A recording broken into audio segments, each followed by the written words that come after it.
পথের মধ্যে চলবো। কারণ আল্লাহ রাব্বুল আলামিন কালামে হাকিমের মধ্যে ঘোষণা করে দিয়েছেন, ইয়া বনি আদম আল্লা তা'বুদুশ শাইতান ইন্নাহু লাকুম আদুউম মুবিন وأن اعبدوني هذا صراط مستقيم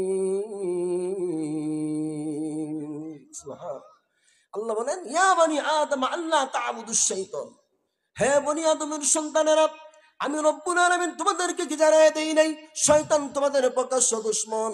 সুতরাং শয়তানকে তোমরা শয়তানি মনে করো, দুশমন মনে করো। ওয়া আনিয়াবুদুনি, বরং আমি রব্বুল আলামিনের ইবাদত বন্দি করো। হাযা সিরাতুম মুস্তাকিম, বরং এটাই হলো সঠিক এবং সরল পথ। সুবহানাল্লাহ। আল্লাহ তো আমাদেরকে জানিয়ে দিয়েছেন, কি বলেন, ঠিক কিনা? এখন যদি আমরা শয়তানের অনুসরণ করি, এই দোষ দেওয়া যাবে? আমরা তো জানি কোনটা আল্লাহর হুকুম, কোনটা শয়তানের হুকুম, কথা বলেন, জানি কিনা? তাইলে ভাইয়েরা আমার, দুনিয়ার জমিনটা বড় সংক্ষিপ্ত সময়। এই দুনিয়ার জমিনে এক সময় আমি আপনি ছিলাম না। একটু চোখ বন্ধ করে দেখুন, এই এলাকার মধ্যে এক সময় রাজত্ব করত, বসবাস করত কে? আমার দাদা, হ্যাঁ, আমার বাবা, আমার দাদা, আমার পরদাদারা। কিন্তু এখন তারা কোথায় আছে নাকি? আজকে আমি আপনি আছি, 50 বছর 100 বছর পরে আমরা কেউ থাকবো না, এটাই তো নিশ্চিত। चल मुसाफिर बदगाठोरी हो बेगा, आज भी जाना कल भी जाना, एक भी जाना हो बेगा। হে মুসাফির, এই দুনিয়ার জমিনটা একটা মুসাফির, এখানে আমরা সবাই হলাম মুসাফির। কেউ আগে যাবে, কেউ পরে যাবে, কিন্তু দুনিয়ার জমিনের মধ্যে কেউ থাকতে পারবো না। কথা বলেন ঠিক কিনা? কথা বলেন ঠিক কিনা? হাদিসের মধ্যে আল্লাহর নবী, বিশ্ব নবী রাহমাতুল লিল আলামিন বলেন, একদিন মসজিদে নববীর মধ্যে আল্লাহর হাবিব সাল্লাল্লাহু আলাইহি ওয়াসাল্লাম নামাজ পড়ে সাহাবীদের দিকে মুখ করে বসে আছেন।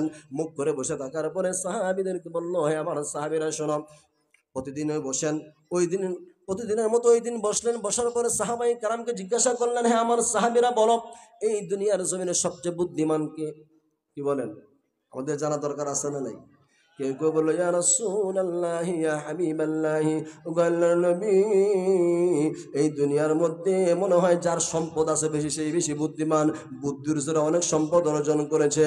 আবার কেউ বললো, ইয়া রাসূলুল্লাহ, আমার তো মনে হয় এই দুনিয়ার জমিনে যার বেশি ক্ষমতা আছে সেই মনে হয় বেশি বুদ্ধিমান, বুদ্ধির জোরে অনেক ক্ষমতার মালিক হয়েছে।